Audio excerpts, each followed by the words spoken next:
السلام عليكم ورحمة الله وبركاته. رجعت لكم فيديو جديد، وفيديونا النهاردة عن الفود بروسيسور في جهاز العروسة. قبل ما نبدأ الفيديو ما تنسوش تشتركوا في القناة. رجعت لكم طبعا، وزي ما قلت لكم فيديونا عن الفود بروسيسور في جهاز العروسة. طبعا ادي الفود بروسيسور اهون او محضر الطعام، تمام، اسمه مالتي برو. تمام، ده نوعه كينوت زي ما هو باين لكم اهون كينوت. تمام، وهو 36 وظيفة. وده شكل الجهاز. هو 1000 واط، سعة 3 لتر. تمام يا حبايبي، دي كل مكوناته. بصوا مكوناته هي على الكرتونة. بسم الله الرحمن الرحيم. بصوا مكوناته هي على الكرتونة. برضو انا هفتح لكم برضو عشان هو بسم الله الرحمن الرحيم. طبعا هو متبهدل لان احنا كنت مش جايباه من نفس المكان اللي انا عايشة فيه، يعني جايباه من بعيد، فاتبهدل معايا ان انا فتحته كذا مرة وكده عشان افرج اخواتي عليه، فاتبهدل مني. ده الشكل الكرتونة هي الملحقات بتاعته كلها، الخلاط والكبة والمطحنة والحاجات بتاعته. فانا هفتحه واوريهولكوا برضو. هرجع لكم تاني. اول حاجة يا حبايبي في جهازنا هو العصارة. بسم الله، دي عصارة البرتقال اهي زي ما هو باين لكم كده اهو. دي عصارة البرتقال، بتتحط طبعا في الجهاز، وبتحط لها قطعة تانية كده بتحط عليها عشان تعصر البرتقال. وده الغطا بتاعها برضو. ده كان اول حاجة. تاني حاجة يا حبايبي هي عصارة الرمان اهي زي ما انتوا شايفين كده. دي عصارة الرمان. تمام، زي ما هو باين ليكوا اهو. دي عصارة الرمان اللي بتعملي فيها عصير الرمان. وحبايبي ده الجزء طبعا بتاع الخلاط او محضر الطعام الاساسي اهو. بسم الله الرحمن الرحيم اهو. ده اللي هو الجزء الاساسي بتاع الخلاط.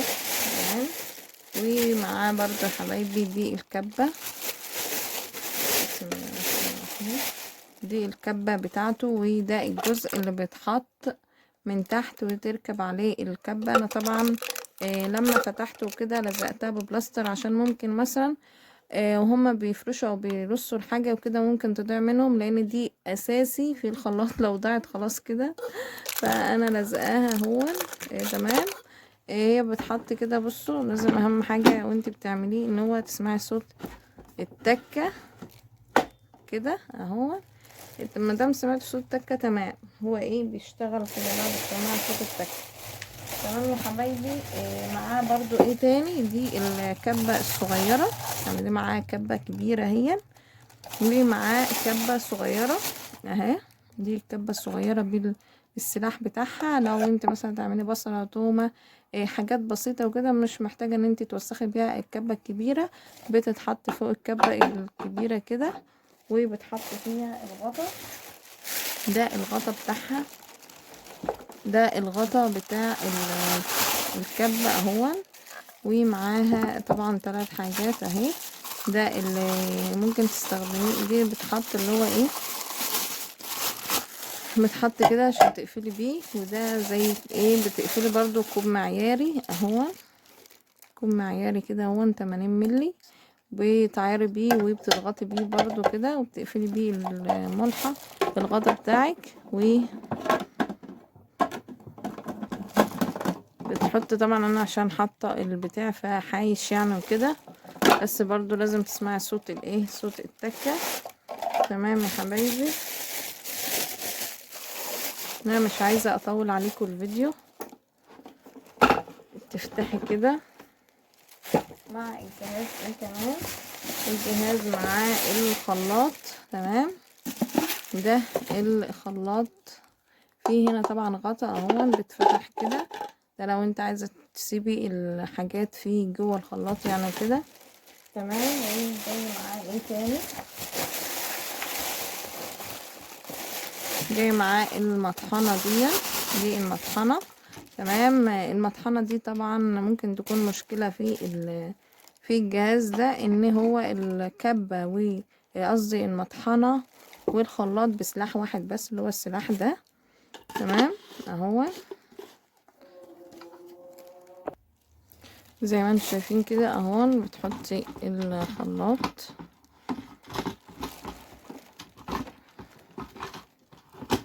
كده اهو، وبرده لازم يبقى فيه صوت ايه تكه كده، وتشغلي الخلاط ده الغطا بتاع الخلاط. وفي هنا زي جزء ايه بتلف كده، جزء برضو معياري إيه. تمام اهو زي ما هو باين لكم كده، بتلف كده تقفلي بيه الغطا عشان مفيش حاجه تطلع وتحطيه عليه.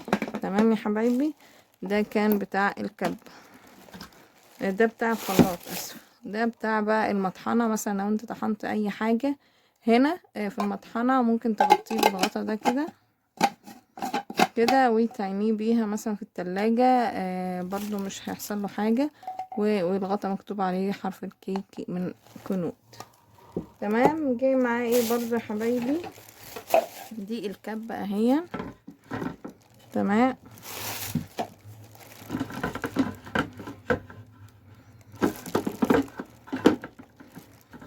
طبعا كل حاجة في الجهاز ده بتكنيك كده معين.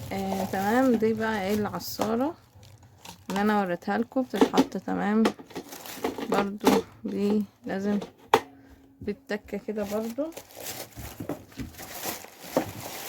ودي اللي انا قلتلكوا عليها اللي هي بتاعه البرتقال، بتحط كده اهي اهي، وبتلف كده اثناء الايه اثناء العصر. تمام يا حبايبي. تمام ودي عصارة برضو اسمها ايه دي، وبتحطيها برضو تعصري الرمان. تمام جاي بقى معاها غطا تاني. الغطا ده بقى بتاع الايه، الغطا ده بتاع العصير بتاع عصارة الرمان، بس بتحط ايه بالعكس بقى. الجزء ده بيبقى ايه، الجزء ده بيبقى لتحت كده. تمام طبعا انا لما اجي استخدمها ان شاء الله تبقى في شرح عملي لما اجي استخدمها ان شاء الله باذن الله. تمام جاي معاها ايه بقى تاني يا حبايبي، جاي معاها السلاح ده، جاي معاه السلاح ده، ده سلاح التقطيع. طبعا ده سلاح الكبة الكبيرة. تمام وهم عاملينه كده عشان خاطر ما ايه ما يعورش لانه بيبقى حامي. تمام وده مضرب البيض اهو، ده مضرب البيض برضو لو انت هتضربي فيه بيض. وده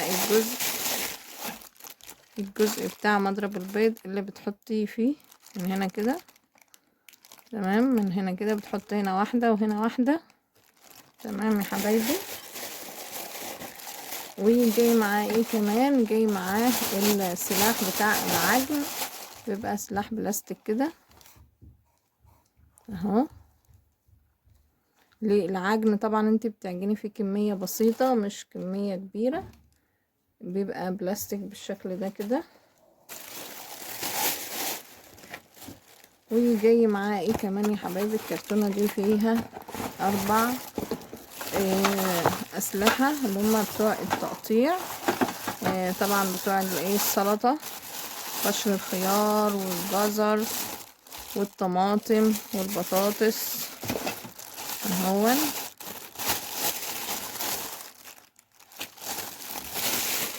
دي بطاطس الشيبسي اهي. تمام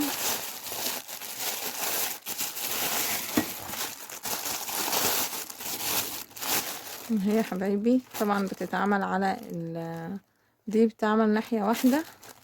طبعا دي انا مش عارفة هي بتاعت ايه طبعا، فلما اجي استخدمه كده هبص في الكتالوج. تمام وبيجي معاه يا حبايبي كتالوجات.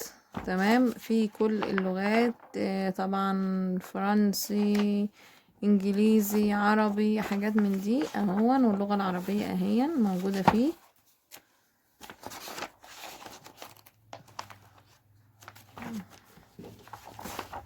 اهي اللغة العربية. طبعا لو عاوزت اي حاجة بتشوفي الكتالوج. تمام. في نقطة مهمة برضو يا حبايبي عايزة اقول لكم عليها. طبعا يا حبايبي النقطة المهمة اللي عايزة اقول لكم عليها هي دي شهادة الضمان. لما تيجي تشتري فود بروسيسور او اي حاجة من كنود، لازم تتأكدي ان على الكرتونة اللي انتي بتشتريها الحتة دي اللي هي شهادة الضمان، وفي العلامة المائية دي اللي بتثبت ان المنتج نفسه من كنود. تمام يا حبايبي، لازم تتأكدي من النقطة دي، وبرضو تحافظي على الكرتونة عندك بعد ما تشتري وبعد ما تفتحي وبعد الحاجات دي كلها تحافظي عليها، عشان لو حصل لا قدر الله بعد الشر يعني اي عطل في الجهاز تكون شهادة الضمان والكرتونة عندك، لان هما بيطلبوها لو في اي حاجة حصلت بيطلبوا شهادة الضمان والكرتونة. تمام يا حبايبي، ده كان الفيديو بتاعنا. حبايبي اتمنى اكون افدتكم، وان انا اكون بفيد كل العرايس، واتمنى اللي بيشوف الفيديوهات بتاعتي وبيشوف الفيديو دلوقتي وما اشتركش في القناه يشترك في القناه ويفعل زر الجرس، واشوفكم على خير فيديو جديد. باي باي.